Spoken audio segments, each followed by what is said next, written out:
أعوذ بالله من الشيطان الرجيم بسم الله الرحمن الرحيم أم حسبت أن أصحاب الكهف والرقيم كانوا من آياتنا عجبا إذ أوى الفتية إلى الكهف فقالوا ربنا آتنا من لدنك رحمة وهيئ لنا من أمرنا رشدا فضربنا على آذانهم في الكهف سنين عددا ثم بعثناهم لنعلم أي الحزبين أحصى لما لبثوا أمدا نحن نقص عليك نبأهم بالحق إنهم فتية آمنوا بربهم وزدناهم هدى وربطنا على قلوبهم إذ قاموا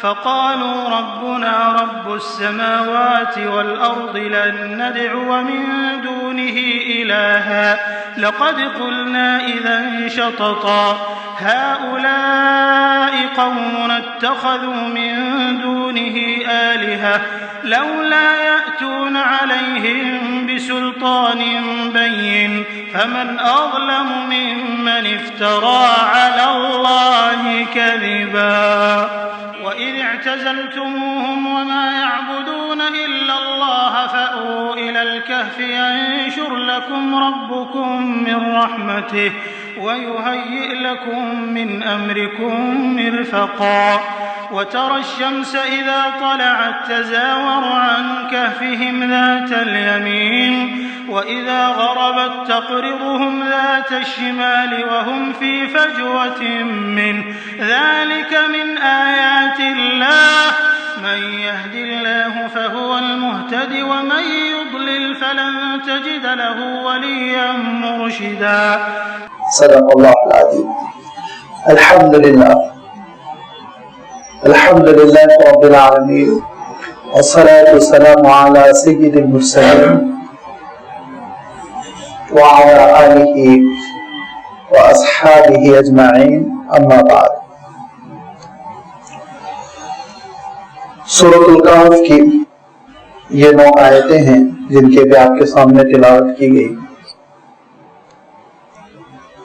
آیت نمبر 9 سے سلسلہ شروع ہو کر 17 پر ختم ہو رہا ہے اور ان آیتوں میں اصحاب الکہف کا جو واقعہ ہے اس کا تذکرہ اللہ تعالیٰ نے فرمایا. کہف اس نوعیت کے غار کو کہتے ہیں جو لمبا چوڑا ہو. پہاڑ کی اس قوم کو کہتے ہیں جو وسیع ہو، اور اگر وسیع نہ ہو، لمبا چوڑا نہ ہو تو اس کو غار کہتے ہیں. عربی میں بھی غار کہتے ہیں اور اردو میں بھی ہم نے اسی لفظ کو مستعار لیا، لیکن کہف لمبے چوڑے غار کو کہتے ہیں. چونکہ اصحاب الکہف اللہ تعالیٰ نے ان کا تذکرہ اس سورت میں فرمایا ہے، اسی لیے سورت کا نام ہی سورۃ الکہف ہے. اور ابتدائی آیتوں میں جو گزشتہ سے پہلے اتوار آپ کی خدمت میں وضاحت رکھی گئی کہ اللہ تعالیٰ نے ایک تمہید قائم کی جس میں اللہ تعالیٰ کی حمد و ستائش، اس کی تعریف، اس کی کبریائی اور اس ذکر کے ساتھ ساتھ اللہ تعالیٰ کی حمد و ستائش کے ساتھ ساتھ قرآن مجید اور اس کا نزول، اور اللہ تعالیٰ نے اپنے بندے حضرت محمد مصطفیٰ صلی اللہ علیہ وسلم پر اس کتاب کو اس مقصد سے نازل کیا. یہ باتیں اللہ تعالیٰ نے ارشاد فرمائی اور اس کے بعد یہ ارشاد فرمایا کہ ام حسبت ان اصحاب الکہف والرقیم کانوا من آیاتنا عجبا. گزشتہ آپ کی خدمت میں یہ بات میں رکھ چکا ہوں کہ آپ صلی اللہ علیہ وسلم سے اہل کتاب یہ سوالات کرنے لگے تھے، اور یہ زمانے کی بات ہے جبکہ اب ہجرت قریب ہو رہی ہے اور آپ صلی اللہ علیہ وسلم کی دعوت اور اس کی شہرت مکہ مکرمہ کے حدود سے نکل چکی ہے اور حدود کو پار کر کے اطراف و اطناف کے علاقوں میں پہنچ چکی ہے. مکہ مکرمہ میں تو انگلیوں پر گنے جانے کی تعداد میں یہود و نصارہ تھے. یہودیوں کا تو کوئی ثبوت بھی نہیں ملتا، کچھ ایسے عربوں کا ثبوت ملتا ہے جو عیسائیت سے متاثر ہوئے تھے اور مکہ مکرمہ میں تھے.